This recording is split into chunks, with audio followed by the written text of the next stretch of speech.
Hello and welcome to Pink Hair Girl podcast. Welcome back to any returning viewers. I'm really pleased to have you back. Thank you so much for everybody that's been leaving comments on the Ravelry group, especially for those that have entered the competition. That's been really great to see. And an enormous welcome to anybody that's watching for the first time. And since I mentioned a competition that's going on, let me tell you about that quickly so that you can go and join the Ravelry group and join the competition, because it's a really great competition. And it's going to run, it ran from last episode through into this episode, so you've got a chance to go and enter quickly. Right, so straight into the competition. Last episode I spoke all about socks. It was kind of my journey about socks, an introduction to those that are new to knitting socks, and so I wanted to have a prize for people that might be new to knitting socks, or that for those that are seasoned sock knitters. It's always nice to get new goodies and things for socks. So the first part of the prize is yarn from Heartlam. It's in the Calvinia sock base and it's called the Howling North Wind. And it is a really beautiful, it's greys and it's got a little bit of sort of pinky plum color in it, subtly sort of, the greys are really beautiful. Now Michelle is here in South Africa, an indie dyer, and she lives in a little town called Ribekasteel, which is not too far from Cape Town. It's about an hour and a half up north and slightly inland from where I am. And I had the great privilege of going and see Michelle at her studio and stay in Ribekasteel for a weekend last year.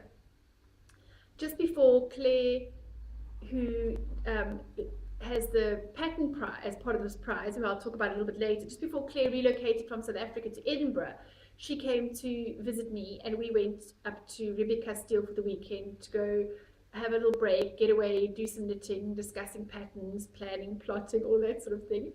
And we went to go and visit Michelle at her studio and got to see all of her beautiful yarns, all the dyeing that she was doing and things like that. So Michelle has a really lovely website, Heartlam, and there is both a page for local buyers to buy in rands, South African rands, and there's a page for those from overseas to buy in dollars. But if you see something on the one page, it's not on the other, and you want that, you can always contact Michelle, and she's very accommodating that way. But anyway, I did notice in her shop she has another one of this Howling North Wind. So if you don't win the prize, or you just really, really love it, and it's a beautiful colorway, there is one in her shop. So go and snatch that up quickly before it's gone. So I'm not sure if this is a repeat colorway. I think she dyed this as a special colorway for the giveaway to be something kind of with a wide appeal to lots of people. So we kind of kept nice subtle colors with just that sort of touch of the purpley pink, which is really beautiful. So thank you very much, Michelle, for this. It's beautiful. It's in her Calvinia sock base, which is 80% superwash merino and 20% nylon. So it'll be a nice hard wearing sock, but it's beautifully soft. It's really lovely. Nice bounce to it. It's going to be very, very beautiful socks. So this is the first part of the prize from Michelle. So thank you very much, Michelle. And then the next part of the prize is all wrapped up. So I'm not going to open it like I showed you last time. And this is from Gina from Natural Yarns. Now Gina has really filled a gap in the South African market as far as good natural yarns are concerned. So she sells a wide range of indie dyes here in South Africa, as well as she imports Manos as well. And I think she's looking at adding some others to her range. And she does needles and accessories and all sorts of things. So she's got her range of Knit Pros. So it's going to look like this. This is my 2.25s, but it's going to be a 2.5 in the prize. Is a 2.5 on the Knit Pro Nova's Nettle Fixed Tips. So these are really good sock needles. Gina also sells chegoos and I said yarn from both Michelle Heartlam and Nurturing Fibers, Backward Sheep. There are a couple of other South African yarns that she sells. I think Adele's yarn, and as I said, Manos as well. So she's got a wide range of really nice yarns, both from South Africa and then imported for South Africans to be able to buy some overseas brands. And she's got beautiful, beautiful shawl pins at the moment. A friend of hers, the silversmith, has made some lovely, lovely shawl pins. So you should really go and check that out. They're very beautiful in her shop at the moment. So thank you very much, Gina, for the needles. Thank you, Michelle, for the yarn. And then the last part of the prize is a ebook from Claire Devine called Sock Anatomy. Now this is basically your introduction or beginner's guide, A to Z of socks. But even if you're a seasoned sock knitter, they are gorgeous because they're little baby socks, baby to toddler size socks. And so if you wanted to try a new heel or a new toe, if you were a seasoned sock knitter, but you weren't sure if you liked a certain kind of heel, it's a great opportunity to try, because every sock pattern has a different toe and a different heel. So it takes you through the techniques in a really small size, so you don't feel like you're knitting forever to decide whether you like a certain thing. And they make wonderful gifts. They make wonderful baby shower gifts or gifts to friends, things like that. They really are. And for your children, I've knitted a few for Titus, and I knitted one for my niece. And I know Rachel's waiting until it comes out in the kids' sizes. So Claire's book really takes you A to Z of socks, and she's a teacher, so everything's laid out really clearly, and she explains everything and goes through it all really nicely, which is a wonderful pattern ebook on socks, modeled by her gorgeous little daughter. The socks are very, very, very cute. But you must keep an eye on Claire. She's going to be doing a lot more pattern designing and independent stuff. So she's a wonderful designer and has a great eye and very clear, concise patterns that follow in a very logical way. So keep an eye on her. I know she's got some great things in the pipelines. So thank you so much to those three people for this wonderful prize that's going on at the moment. To enter, what you need to do is go to join the Pink Hair Girl Ravelry group and just leave a comment on, you can leave a comment on today's podcast, that's fine. If you have already on last week's one, that's quite fine. I'll add up all the numbers. So leave a comment. Tell me about your sock journey. Have you knitted socks? Are you a complete newbie to socks? If you have knitted socks, what are your favorite kinds? You like toe up, cuff down? There are so many different kinds and different heels and stuff. I must admit, I am the kind of person that really likes using up all the yarn. So there is an appeal to toe up, so that when you get to the top of the socks, you can really use up all that last bit of yarn as you finish on the leg part of the sock.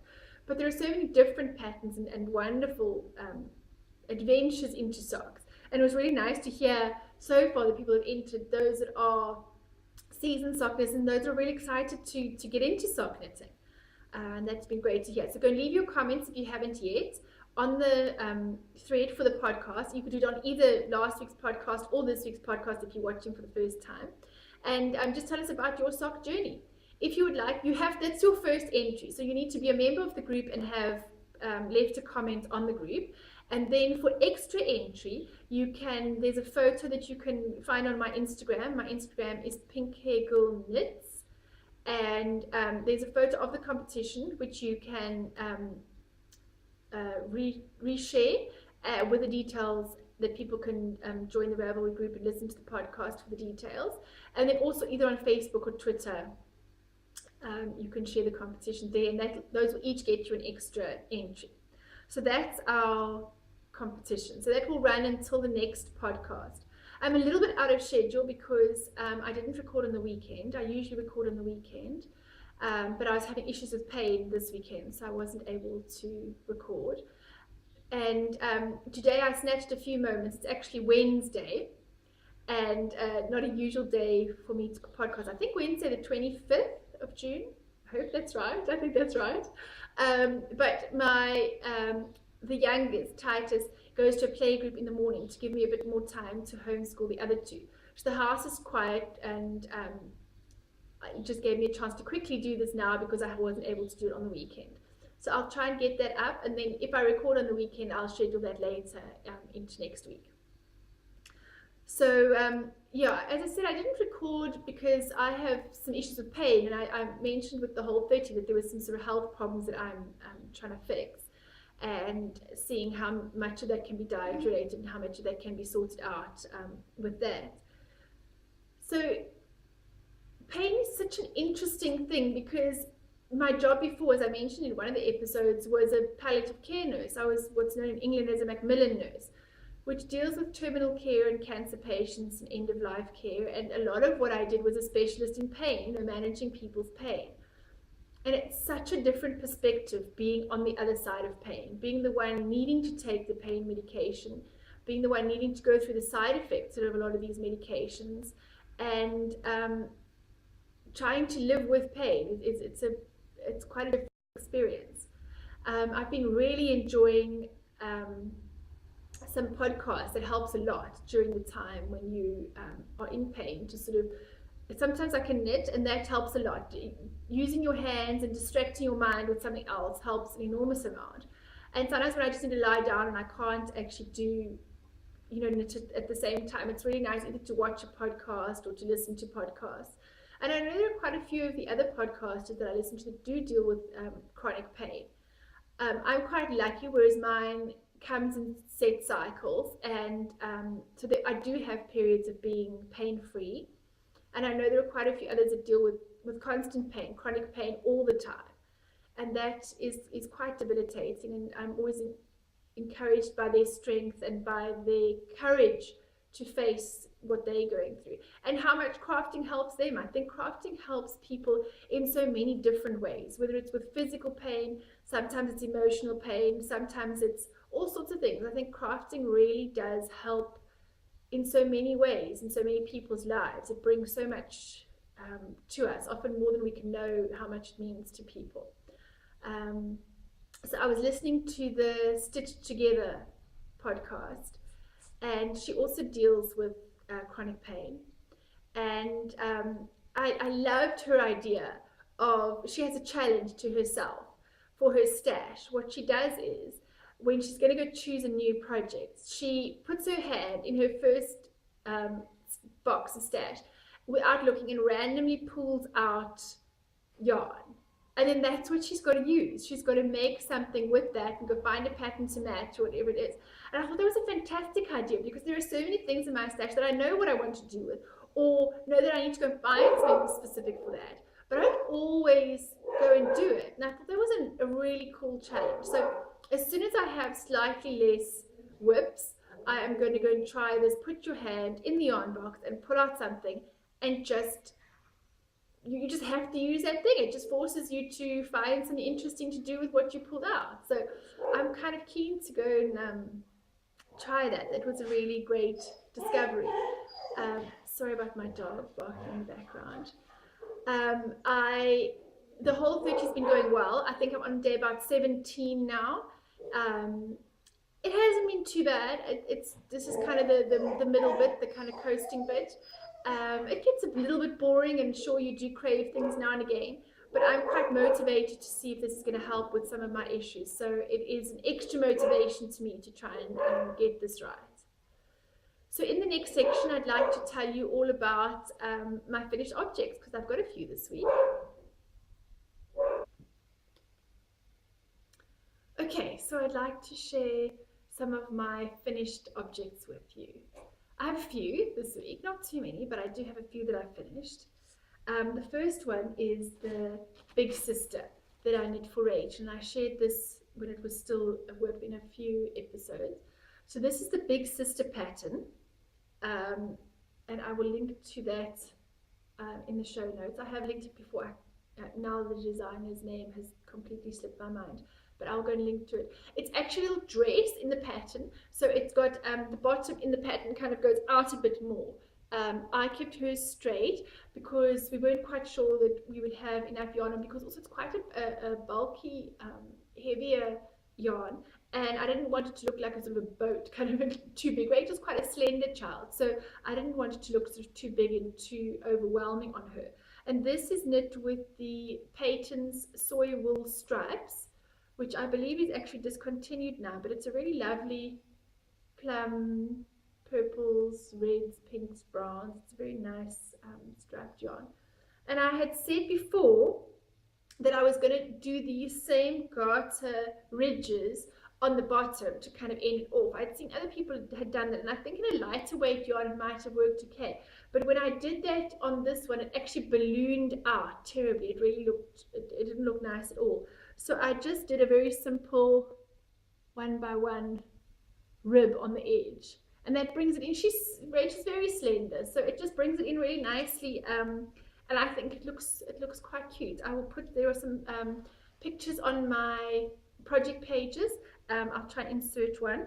There was a picture of her with Titus when she first tried it on, and I think it looks quite nice. It could have been a touch longer, but it's certainly, I mean, it's by no means a dress. It's much more of a sort of a little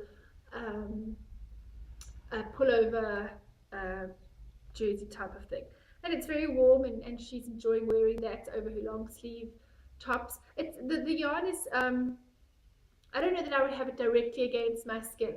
It is a little bit fluffy, and it's not the softest ever. I mean, it's not a hard yarn, but it's not it's quite nice as an outer layer, you know, over a t-shirt or over something like that. So she's been enjoying that, and I was really pleased to have that finished. Very nice pattern. Because my yarn weight was much heavier, thicker than the pattern called for, I think I did the second biggest size. I think the biggest size went up to an 8, and Rachel's almost 10. So I used the second biggest size and slightly bigger needles. And then I think I did 1, 2, 3, 4, 5, 6, 7, 8, 9, 10. I did do the 10 top parts here, and that fits her well around the armhole. And then I just went down straight after I'd done the armhole increases and joined it back in the round. I just carried on going until I ran out of yarn. I think I used 6 balls on this, so I was quite chuffed with that. And I've got 6 balls of yarn out of my stash, which always feels good. So there was that one that I finished, and she is really enjoying that, so I'm pleased. Then the other one that I finished this week, I have to say a really big thank you to Mockingbird K1P2, who left a comment on my podcast that I did on the Dirty Little Secret about so many works in progress. And this shawl is called My Son's Hero. It's a pattern that I designed about being a boy's mom, what it's like to be the mom of boys. I've got 2 boys, and that sometimes you're a superhero to a little boy, and it's very different. You don't always get flowers, you sometimes get stones, and little boys are very different, and you sometimes just have to roll with the way that they are. And I designed this shawl especially to be a modern take on a superhero cape for a mom of boys. Sometimes you need that extra energy or extra strength, or just to be sort of recognized for being a superhero. And just after we took the pictures, as you'll know if you watched that episode, my youngest son cut it. And he was only about 18 months old, and he's almost 3.5 now. And it took me a really long time. He cut the body on the sort of edge of the one part, so I had to rip back and then knit that part of the body, but I had to take off the whole lace edging and redo that as well. And he'd cut the lace in quite a few places, so the edge lace yarn was in bits. It wasn't one continuous piece, and I didn't have another color that matched as well, so I either had to use slightly darker brown, or I had to use this edge, and it isn't quite as long as the original edges. It was called a zigzag zig edge. So I did the zig and I did the zag, and I did kind of a half a zig. It didn't quite get a whole full repeat because I had lace, because he'd cut it. And I had done that, and it had all these little ends to sew in as I had to join them. So if I hadn't joined mid-row, I would never have had enough. So I had to join a lot of ends and all the rest.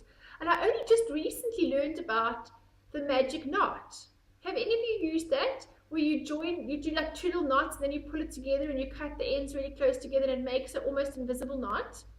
Have you used that in your work before? I saw it recently that you can join things with this magic knot and then just knit it into what you're doing. Have you used that? Have you tried it? I'm really keen to know if, like, could you do it knitting a pair of socks? Wouldn't it feel uncomfortable under your foot? Or if you did it in a sweater, does it come out? Do you notice it? Please tell me if you've used the magic knot, how it works, because I think it's something like this. It's lace that you wouldn't feel against the edge, and it would kind of be hidden amongst all of this. I probably could have used that magic knot and got away with less ends to sew in, and also better use, because in the end you've got to leave yourself quite a bit. You know, when you do a little knot and pull them together, you don't actually have to waste as much of the yarn. Anyway, sorry, getting back to the story.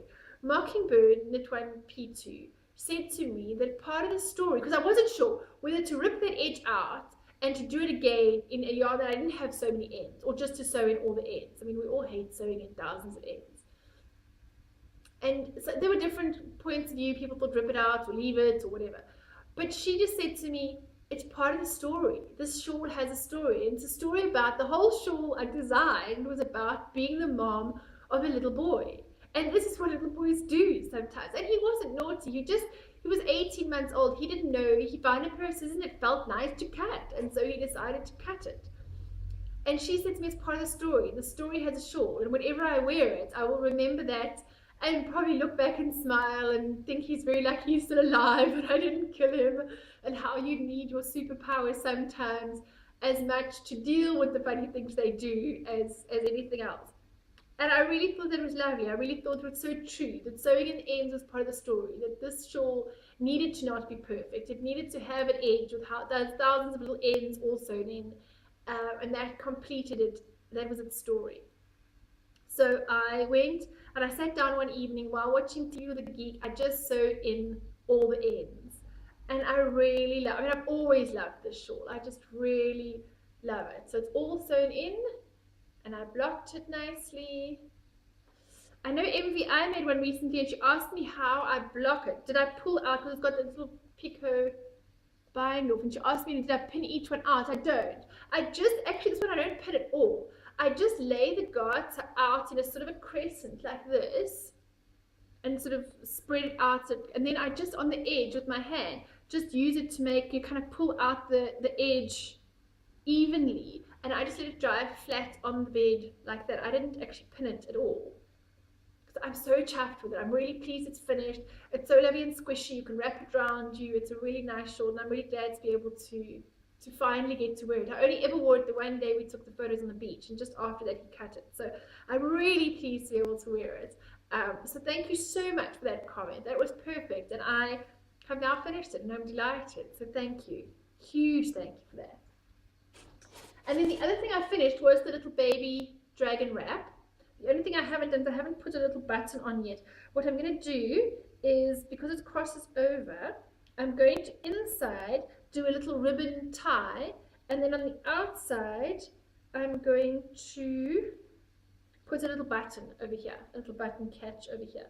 And I think, I don't know much about if you can block acrylic. I did read something somewhere that you steam block it or something. I need to pull out these little ends and just get it to lie nicely. Yeah, so I need to do that. And then I finished the back with as much yarn as I had. It could have maybe been a touch longer, but that was it, the ball end. I just did a rib on the end. I didn't really know how else to finish that it wouldn't roll, and also I couldn't suddenly repeat the dragon pattern. I just put the rib on. For those of you that are new, this is a jersey that I finished. A friend of mine was making this for a friend of hers, and she died of cancer before she got to finish it.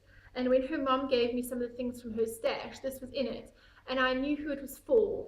And so I set about trying to finish it. I never actually got hold of the pattern. The pattern just says out of stock on Interweaves, and the designer never got back to me. So I just had to wing it. I just had to kind of make it up and sort of finish it. So I have finished it. I kept the back plain to keep some of her work. She'd done most of the pattern work in the front, so I kept her work in the front and kept the back plain, because really it's just about finishing it so that her friend can see what she was making for her. So that's finished. I'm going to put the little button on and try to figure out some way of blocking it, and then I'll put some pictures up on my project page. The other thing that I finished this week, I can't actually show you, because I know I was naughty last time when I showed you the project bag that I made for my swap, and I made another little, that was kind of generic, so I didn't give it away, but I made a little football jersey. I used the basis of one of those tiny Christmas tree ornament sweaters, and I sort of adapted it, made a round neck and short sleeves, and I did it in the colors of one of the countries that she likes. So I'm not going to, it's actually posted already, but I have some pictures, but I'll just put it up on my project page once I know that she's got that. So I knitted a tiny little sweater, which was very cute, but I can't show you that because I think the country colors will give it away. So I'm going to wait until I know she's got the parcel, and then I'll put some up in my project page. So that was the other thing I finished, was the teeny tiny football jersey. And that's all for my work, for my finished objects this week. Okay, let's go on to works in progress. So I finished those, and I seem to, instead of reducing and having finished some, so now I've got less, I just seem to cast on more. I'm really terrible. But I kind of figure as long as I'm having fun, then that's all that matters. And the one I cast on, actually, there was a reason for it. When I was in pain, I had come to the point on my Hermione's Everyday Socks where I was doing a heel, and I needed to concentrate a little bit more. I mean, I didn't have to concentrate that much, but I just wanted something where I didn't really have to concentrate at all, just to knit while I listened to some podcasts and sort of cope with being in pain. So I cast on a knit night. I've been wanting to knit one of these for ages, and so I cast on a knit night, and I'm really, really enjoying it. So, how much you can see there. Now my stitches don't look very even. I actually do knit a lot more even than this. I know it's garter, but I decided another thing that I would do to try to fool my brain into thinking hard about something else and not about being in pain was I was going to try to teach myself to knit continental. Yeah. I was taught English. You know, I'm a thrower and not a picker. And so it's hard. Oh my goodness. Like just holding the yarn, I'm just so used to, you know, picking up in this hand and kind of going along. This whole holding in the left hand business, and it's really difficult. My tension, I mean, look, it's not hard. I mean, it's a simple concept, but just when you're so used to doing something in a different way, it's quite tricky to learn to do something completely different. I just keep wanting to go back. I keep thinking I'm going to do so much quicker. If I just did it the way I'm used to, I can knit so much faster. So I keep thinking that if I just did it the other way, I'd be quicker. Now I'm just going to, while I talk to you, cast on these few stitches because I have to cast on using, I haven't figured out this whole casting on with using continental yet.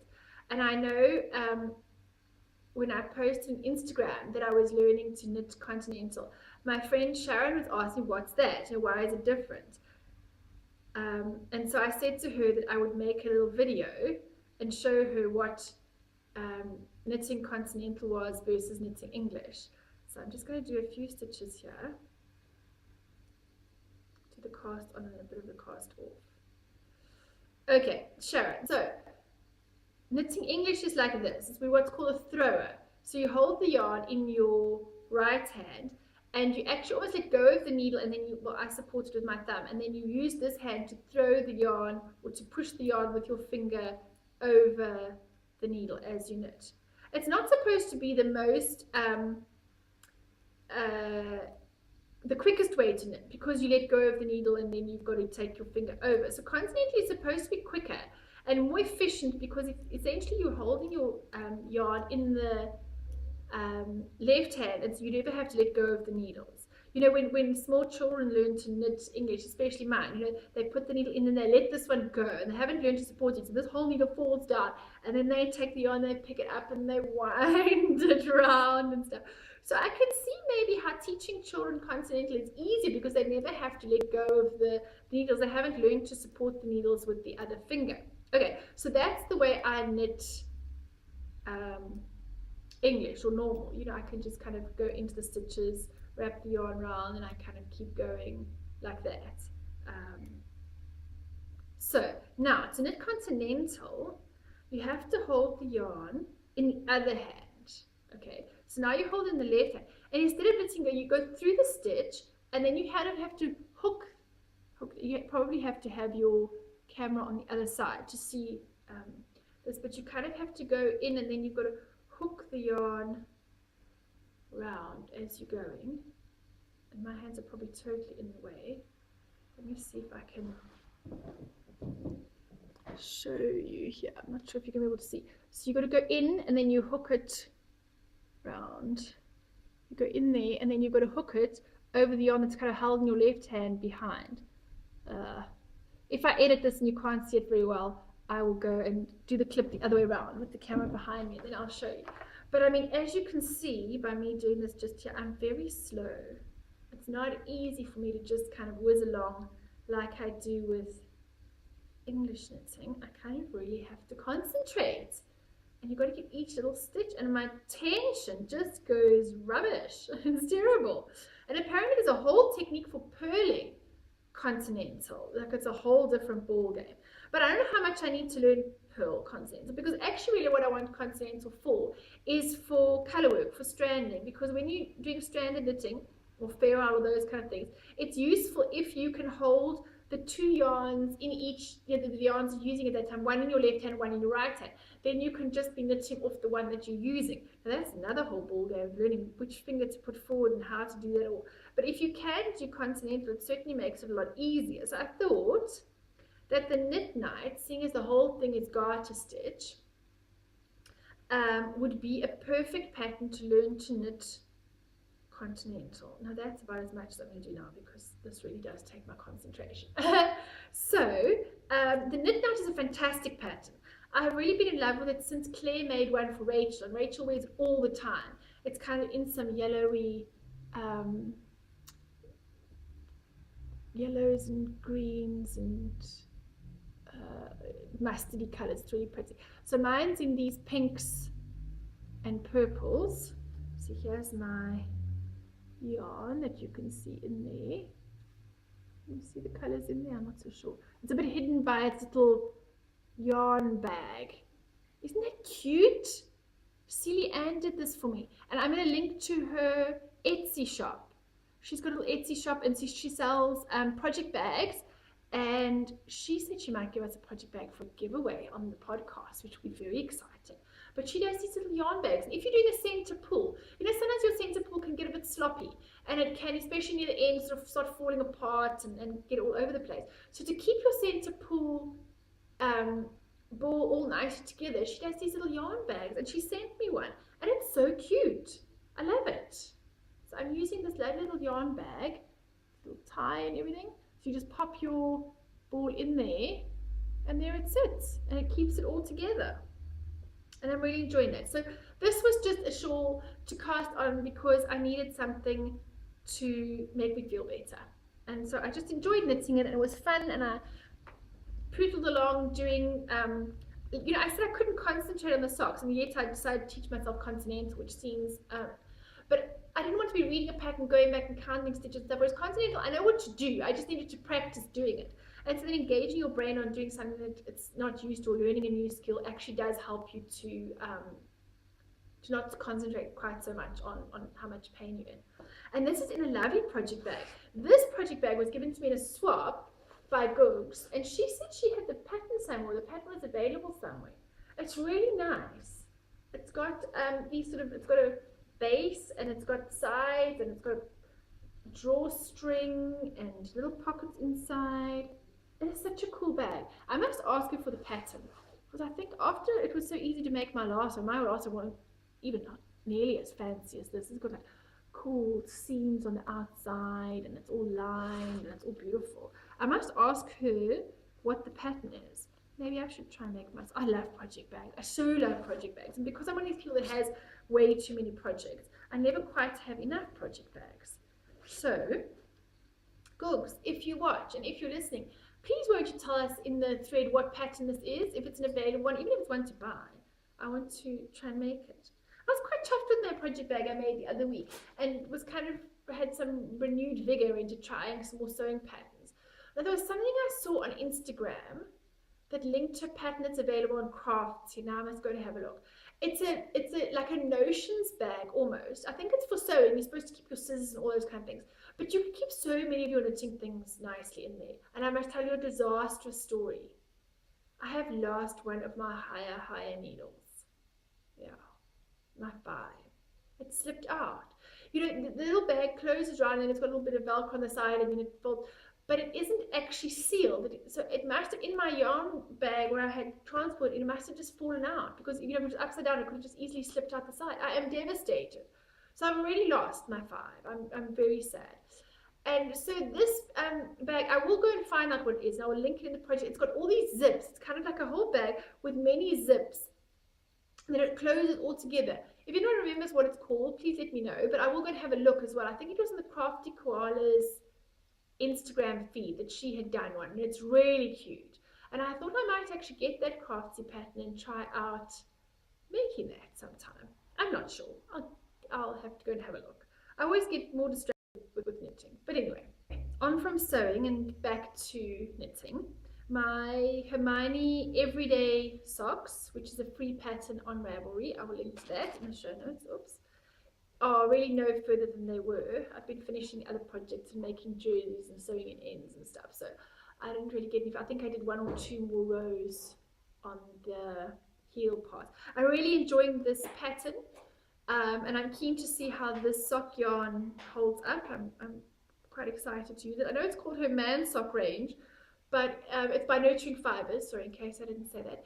And it is in Jacaranda colorway. I have linked it in the show notes before, but I'll put some links and some pictures up about that. It's got mohair and nylon in it, so it should make it quite a lot stronger. So I'm quite keen to use that. And I've got another ball in a kind of a green and brown color, which I'd like to make some socks for the geek. And the ones that I showed you last time that I finished on in Claire's pattern are also in the same base, which is actually a really nice base. I'm quite enjoying it.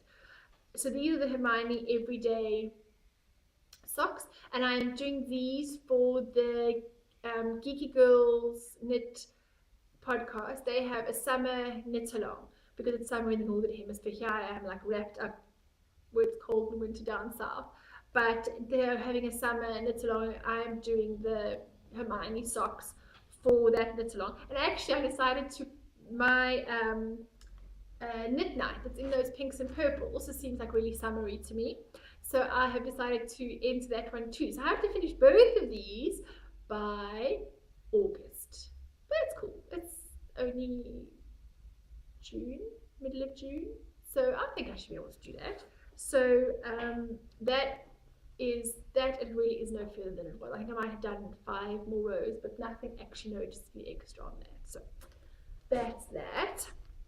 Then my I talked about Caleb's Pegasus that I needed some more yarn for, and Carly from Nurturing Fibers very kindly sent me, she had some little balls at the end of cones that don't make up enough for balls, so she sent me a little pack of the undyed end of cones so I can finish his mane and wings and tail. And he's in Pretoria at the moment. Rather disastrously, he was supposed to fly with my dad to England. When Rachel was 7, she went on a trip to England with my mom. And Caleb is 7, so it was his turn to go. And this time he was going to go along with my dad. He was going to go and visit my sister. My sister lives in London. And disastrously, my dad's visa didn't come in time. Even though when he went to the Pretoria office, they told him it would only take 3 to 4 days, and that he didn't have to get a priority visa. Whereas when I went in Cape Town to get Caleb's visa, I was told to get a priority visa. So sadly, Friday came that they needed to fly, and my dad's visa wasn't there. And no one was helpful. It was just so typical of a bureaucratic visa system. They just went, sorry, no visa. So they wanted to go a week later and looked at the prices, but of course it's summer overseas at the moment and the summer holidays, and the prices, they booked really early, so the prices were fine. But to book now, to go, to change their tickets, so they'd already booked, it would have cost like a ludicrous amount of money, like almost 4 times what they paid. It was just insane. So they actually had to postpone their trip until October. They're going to go in October when it's my nephew's half-term week break or whatever, and they're going to go then. So, a bit disappointing, but Caleb had flown up with my mother that morning, Friday morning. My mum was visiting and she was flying Caleb up, and then that evening my dad and him would leave, but no visa. So there was Caleb in Pretoria with my parents and nowhere to go. So my dad still had his week's leave, and so he and Caleb have spent the week together doing all sorts of things with making night costumes and castles and all sorts of fantastic things. So he's had a great time. And so I'd really like to surprise him and to have his Pegasus finished when he comes back. And seeing as today's Wednesday and I've only got until Saturday morning, I guess that's what I'm doing for the rest of the week, is crocheting wings and making manes and tails. So thank you, Carly, for sending me some yarn so that I can finish my Pegasus. So that's hopefully what I can finish very soon. And then because I'm doing this Heidi Bear's 1 a day challenge where you have to keep crocheting these things, I'm going to have 365 little motifs by the end of this. That's quite a lot of toys, seeing as they use about 40-ish, 45, 46, depending on the one per animal. It's going to be a lot of animals. Anyway, so I have finished making all the little motifs for, let's see if I can find a loose one. This is the 8 or the 7 or something, so they become quite ruffly. Apparently Heidi says that's normal and you mustn't panic. So this is the Stegosaurus. This is going to be the Stegosaurus in these oranges and reds, and that is going to be for my nephew in England. So it actually gives me a chance now to finish them so that I can send them with my dad and Caleb when they go in October. So this is the Stegosaurus. But because I keep needing to make them every day, and because now it's only October that I have to finish it by, the motifs are finished and I put it all in a bag and put the bag aside and start the next one that I need to make all the little motifs for. But Tessie Poo, who joined my, who heard about my podcast and joined the group from Heidi Bear's group, has encouraged me to, she is now learning to knit the Dragon's Hope shawl. And I learned to crochet just to crochet Heidi's animals. And so we're kind of on the same beginner level on different crafts. And she said to me, I must try the join as you go method because it really is actually very easy and I mustn't keep being so scared of it. So I have done this whole one, including round 5, and so I'll need to sew them together. And I had also started this next one, also doing up to round 5. So I'm going to finish the elephant, which I'm planning for my niece, doing it this way, you know, crocheting up to round 5, but I'm going to, for the next one, she has not brought out yet, but she's done a sneak peek of a dragon. Oh my word, he is adorable. You have to go check it out. That pattern is going to be phenomenal when it comes out. So when I do that, I have promised Tessie Poo that I will go and learn how to do join as you go. But for the elephants, I had started already, and you kind of have to do them all the one way or all the other, I guess, because you kind of, I suppose you could, but you sew it slightly different to what you join it. So I think I will just finish the elephant this way, and then start the next one. And then you only go up to, there where the blue is. This is the color scheme I'm going to do for the elephant. So it's, I don't know if you can see that. Anyway, then you would only go up to the blue, and then the purple layer, you would actually join that last layer to join the motifs together as you go. So you'd kind of knit through both, crochet through both. It sounds really hard. They keep promising me that it's not. So I have said that I will go and watch the Join As You Go video, and I will try it out with the next one I do and try and learn how to do that. But for the moment, this is my 1 a day project at the moment, is finishing these, this little elephant. So this is the elephant, and that's going to be for my niece. So that's my 1 a day project. But because I fell a little bit behind when I was finishing the Dragon's Hope shawl for Yvette's mom, I didn't do quite so much. And if you don't do 1 a day, they really add up quite a lot. So, Rachel, please take him out. I just want to get Rachel to take the dog out because he's now whining and moaning and running up and down here and driving me insane. And all my little eye gestures of kind of take him like this are not being heeded. So, sorry. I got a little bit behind. And if you don't do 1 a day, it quickly adds up because if you haven't done that day's one, then when you need to catch up, you use that one and the one you missed. And I ended up with like 40 extra motifs I needed to do. Anyway, so I was catching up, and then I was also taking a few days to help Rachel to do the blanket that Yvette had started. Remember I showed you the little, along with the jersey that she'd started for a friend, there were some of these little granny squares in the back, about 25 that she had done and sort of edged like this. And so Rachel and I had decided, if you watched that previous episode, to finish the blanket for her friend as well. And Rachel has been crocheting some of the motifs for that. So I have been helping her. So I have finally learned how to make a granny square, which must seem very simple to most people, but I had only ever learned to make Heidi's African flower. I'd never done a granny square before. So I've learned to make a granny square, and yes, it's quite easy, but my tension was appalling. I was apparently like, I don't know, I'm too highly strung or something, I don't know. I'm trying to find the one I made.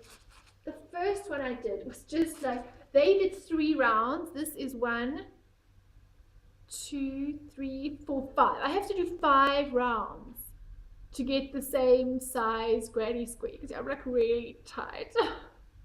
So what we did was, I went up, I think I have gone up to a 5. I'm now at a size 5 needle, I think Rachel's on a 3. And we get round about the same size granny squares.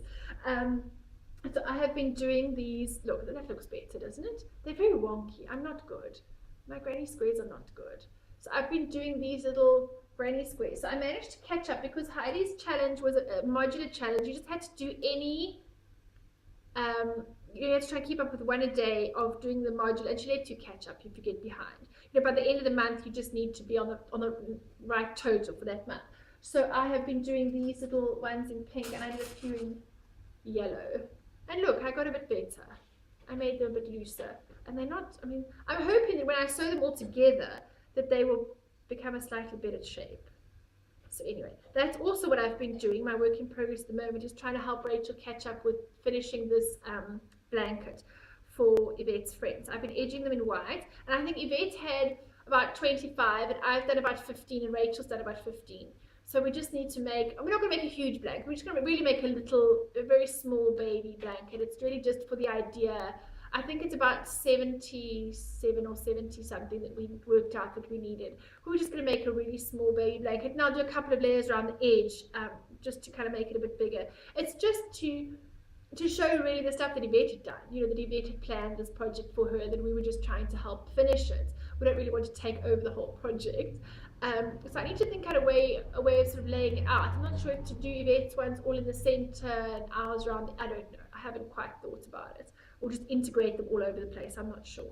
So that's the other project that I was working on. And granny squares, of course, do actually, once you get into them, go a lot quicker than the African flowers, especially one color. You just kind of go round and round. So I've kind of got into that, and I've done a few granny squares, and Rachel taught me how to do that. And Rachel joined Ravelry. Rachel asked if she could join Ravelry, so her username is Rachel Swims, because of course Rachel is, I'm not sure if I've ever mentioned before, Rachel is very obsessed with swimming. Rachel would like to be an Olympic swimmer one day. I think I mentioned when she cuts her hair that Rachel had, so her username is Rachel Swims, and she has said hello on my Ravelry group, and a couple of people have commented to her. She's still learning her way around, so she has been trawling patterns a lot more than she's been doing anything else. So I had to go and show her. There's a whole bunch of people that have actually left comments for her that she needed to go and say thank you and hello. So she's joined a few groups, and she loves watching Joe's Shiny Me's podcast, and yeah, so she's quite enjoying listening to podcasts and getting her little Ravelry name and joining some of the kids group, and there's a kids homeschool group, and there's a Minecraft group that she's all excited about because her and her brother like playing Minecraft. So yeah, so Rachel's joined, not only taught her mother how to knit a granny square, which she taught herself off YouTube because her mother didn't know, so she just went and taught herself off YouTube, and then she taught her mother how to do a granny square, so we're busy finishing the blanket. So if you bump into Rachel on Ravelry, say hi to her, and hopefully she'll be learning a bit more about answering people on some forums. So that's all my sort of works in progress at the moment. I know they've multiplied again, and yeah, that's what I've been doing. I'd like to show you some new things that I've got this week. I love getting things in the mail. And actually these didn't come in the mail, these came by personal courier when my mother came down to Cape Town. She's from Pretoria. She brought them with her. I have been looking for a copy of my friend Donna's book. Donna is an indie dyer here in South Africa, and she lives in Heidelberg, which is up just past Johannesburg. And she wrote a book all about yarn in South Africa. It's called A Knitting Adventure with South African Yarn. You can see that, by Donna Biddle. And I wanted to get hold of this book for ages. Honestly, I could get it online and I couldn't find any of the online suppliers. So I asked on the South African group if anybody had a copy they didn't want or if they knew of a place. And one of the ladies, Trudy in Pretoria, said that her local yarn shop had a copy and that she would get me one. So she got me a copy of the book and I really love it. It's slightly different from what I'm going to be doing in that this really goes to all the yarns available in South Africa. Well, at that time, there are a couple of new dyes at the moment, but I mean, it's a really lovely book with lovely pictures. That's Donna there, and then it takes you all to all the different. There's Lilana's hand spun, and she tells you about that. So she goes to all the different. There's Carle's nurturing fibers, Vinnie's colors here. And then the alpaca farms. So she goes to all the different places and different people doing stuff with yarn in South Africa. The dyers and the shops, and this is shop in Cape Town. And it's got lovely pictures in it, and sort of lovely pictures from South Africa in it as well. So first whole part, if anybody is from overseas and is interested in South Africa, there's Adele's mohair. If anyone's interested in South Africa and the different yarns that are available and a bit more about the whole yarn industry in South Africa, this is certainly a really great book to get hold of. Now, I know there are some shops in South Africa that are selling it, and I have asked Donna if she will let me know if there is an online place that we can get it at the moment. I know that she doesn't sell the book directly herself. It's sold through the publisher, and she wasn't sure. She was going to try and find African silks, which is the silkworms. This is in Mpumalanga. Some beautiful pictures of the different parts of South Africa. So the first whole part of the book is you know, all the different, then there's her yarn, color spun. That's Donna's yarn. And then the next part of the book is all about instructions in creating garments of your own. And she does a lot of free form knitting here, which is really great. You know, how to make your own pattern, size charts, how to do all the head charts, the size charts, everything. And then a bit about freestyle, which I know that's actually really appeals to my mom. I'm going to show her this part of the book. Just kind of knitting and then changing direction and doing all sorts of things, you know. And she's got all sorts of ways to embellish freestyle knitting. And then a bit about applying onto stuff.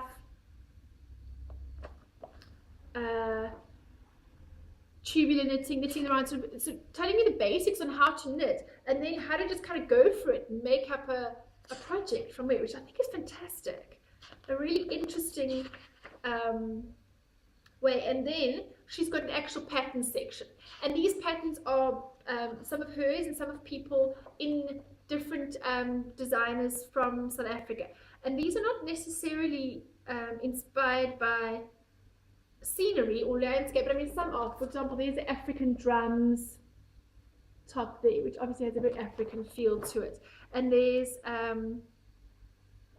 this one's got some color work on the bottom of that one, and she doesn't, not all of the designs are hers, some of the designs are from other people. I did see one of Linda Dawkins' little animals, little artwork. This is by Linda Dawkins, and I mean those of you that know her, Mama for Earth is got quite popular with her animal patterns. This has got the artwork pattern and the little guinea fowl pattern. So it's got, you know, some that are definitely related to South Africa, and then some that are different from different South African designers. And there's things for babies, things for women, bath mats, things for the home, all sorts of things, like really nice patterns in here. So once you get hold of this book, to see what she'd done and all the different things that she'd done in her sort of book about African knitting. As those of you that have watched the podcast before know that I'm busy putting together a book myself. This one is going to be more about a specific scenery, you know, this specific place, a memory of mine, and then a pattern design specifically for that scenery. And I've done all the designing except for the one sock pattern which Claire's guest designed for me. And I'm not featuring all the yarns, all the I've featured the yarns of the dyers and people that I have used in my book. But if you really want an entire comprehensive look at what's going on at yarn in South Africa and all the different industries and stuff, then I highly recommend this book. It's called The Knitting Adventure with South African Yarn. It's a fantastic book, beautifully laid out, really lovely photos, all sorts of interesting things about the different places and different bits in and around our country. So I'm really chuffed to get hold of that book. And so, Trudy sent the book down with my mom. But not only did she send me the book, she sent me some yarn. How sweet was that? She sent me opal sock yarn. I've never used opal sock yarn.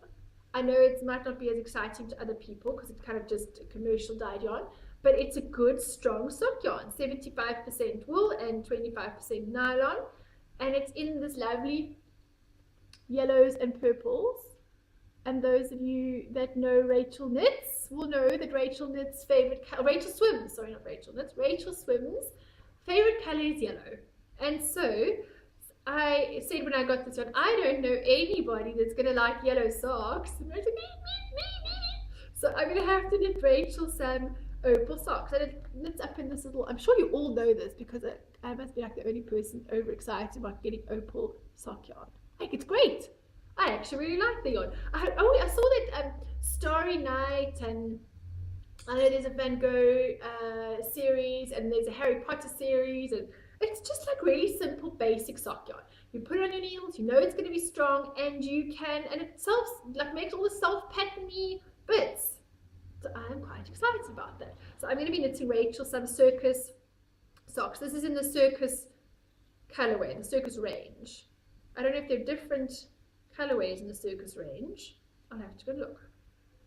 So I am quite keen to knit some socks for Rachel out of this opal sock. So thank you, Trudy. This was a really nice, exciting present.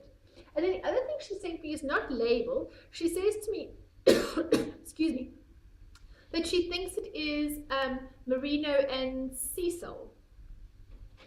And I'm not even sure who dyed it. I must ask her. But it's lovely blues and pinks and purples. It's really pretty. It's very soft. It's got a very nice feel to it.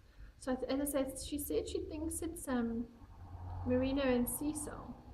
I'm not sure. I'm not sure the yardage or anything. It looks like it's a sock weight, but very nice. So I'm quite chuffed with that too. I think that will make something very pretty as well. So thank you, Trudy. It is so cool to get things in the post and new things to play with and new things to have in your stash. So that was quite fun. So that's what I've got to share with you for this week. As I say, if you have not entered the competition, please go and do so, because I will try to record again this weekend, and so these videos might be a bit closer together. So I think I'm probably going to close the thread for the competition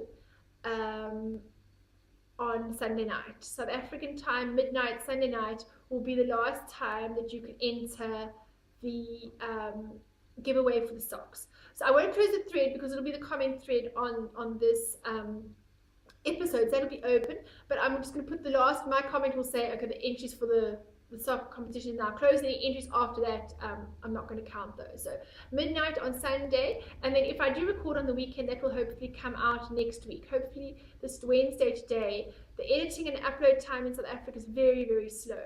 So actually I might need to make it a little bit longer. If this is Wednesday, I might only get this up by Friday. So it only gives you a few days. I will let you know on the thread when I'm going to close it. But basically, when you watch the episode, go and enter as soon as possible, because I will do the names and everything and then do the draw and close that thread, and I'll let you know next time who won. So thank you very much for joining me today, And I'm glad I quickly managed to squeeze this in before I need to go and get Titus from school. Rachel's standing here. I think she wants to come and say hello. Do you want to come and say hello quickly? She's got her knit night on that inspired me to knit the one that Claire did for her. That inspired me to knit her the one myself. So this is, those of you who haven't met Rachel, say hello. Hello. And who are you on Ravelry? Rachel Swims. Rachel Swims. So you can go and say hello to her. And this is her lovely knit night. See, I was trying to describe these colours. I was really rubbish at it. It's kind of yellows and greys and browns and blue, and it's really pretty. It was from the Golden Skein club that Claire is a member of, and I'm very jealous because it is such an amazing club. It's available to internationals, but with the exchange rate between the pound and the rand, it just makes it a little bit too expensive. So this was in the first, I think, introductory one. And I'll have to go and find out exactly which. I didn't research that for this episode because I didn't really know I was going to talk about it. So I would have to go and research who dyed this yarn, and I'll include that in the show notes. But this was the knit night that Claire did for Rachel, and I love it. It's just, I mean, it's such a simple pattern with these little extra cast on, these little what do you call them, picots every now and again, just to give it a bit of effect. And she loves wearing it. She wears it all the time. Loves it. So this is what I'm going to knit, inspired by Rachel. And I think it does so well. A variegated yarn does really so well because it's such a long shawl, it's a long sort of scarf, that it doesn't pull, and it works fabulously well for a variegated yarn. I actually think it looks really nice with a variegated yarn. It's really interesting. That's what I chose. I had another one which a lot more sort of blended, and the one I pulled out of the socks that I got into such a tangle, and I originally thought I was going to do that, but the colors are much more muted, much more tonal, and I think the knit night looks nice with some more sort of definite stripes of colors. That's why I've chosen the one with much more bolder pinks and purples and sort of segments. So like this, I think it'll knit up really nicely. So I think Rachel wants to knit herself one, don't you? You entered the Shiny Bees giveaway for some yarn, which has yellow in it, Rachel's favorite color. And I think she said if she won Joe's Shiny Bees podcast, that she was then going to knit herself a knit night. Anyway, that's all we have time for. We need to go fetch Titus from playgroup. So thank you very much. Say bye. Bye. Bye-bye. Till next time.